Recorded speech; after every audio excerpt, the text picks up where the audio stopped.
So this one here is one of two possible problem types that you can see. In this specific example, we start off with water and we start off with a metal here. And we already know the temperature of that metal as being 226.0 degrees Celsius.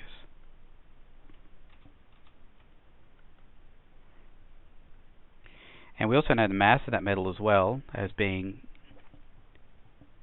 72.10 grams. And then we also know how much water there is here. What we don't know is the initial temperature of the water. So what happens is we drop this metal in, and what we know is that the metal is going to cool down because the final temperature of this is going to be 28.1 degrees Celsius, which means the temperature of the metal must have gone down, and the temperature of the water then must have gone up. And that's important, because that's going to help us a little bit later when we're solving this problem.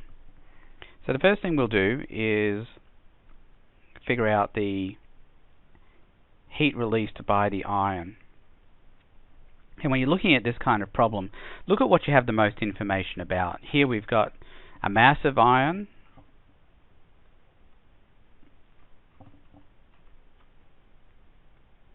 we have a heat capacity for the ion, and we actually have the change in the temperature of the ion as well, which is going to be the initial temperature of the ion, which was 226.0 degrees Celsius, and for 28.1 degrees Celsius, that'll be the final temperature of the ion right there. So we can go ahead and plug in our information here, 72.10 grams. The heat capacity, which is given to us, 0.2657.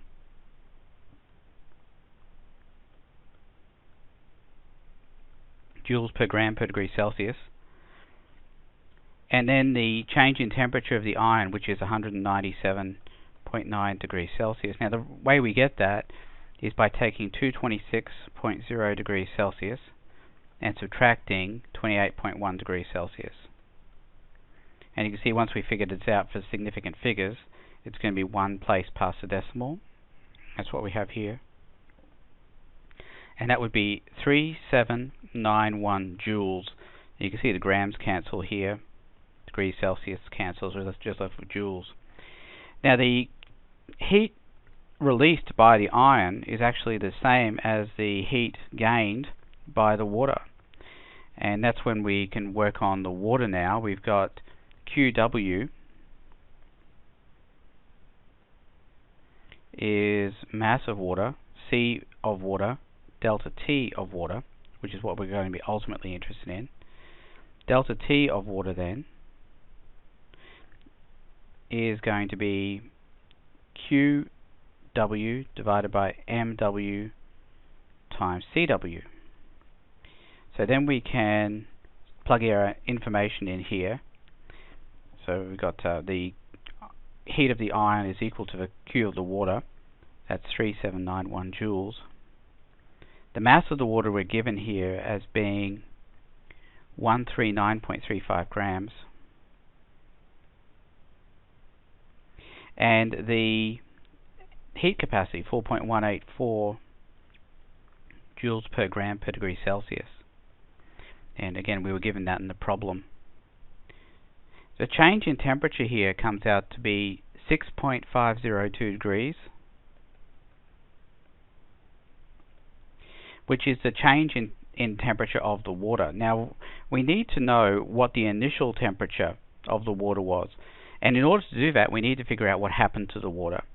Now, we already stated that the temperature of the ion went down. We know that it started out at 226 and went down to 28.1. But that also happens to be the temperature of the water too at equilibrium. Now what happened then is that the temperature of the water must have gone up. So the initial temperature of the water, or T initial as we want to find here, is going to be 28.1 degrees Celsius minus 6.502 degrees Celsius, which comes out to be 21.6 degrees Celsius. which makes sense because what would have happened is we would have added the metal to the water. It would have been at 21.6, and then it went up to 28.1 because the temperature of the metal went down.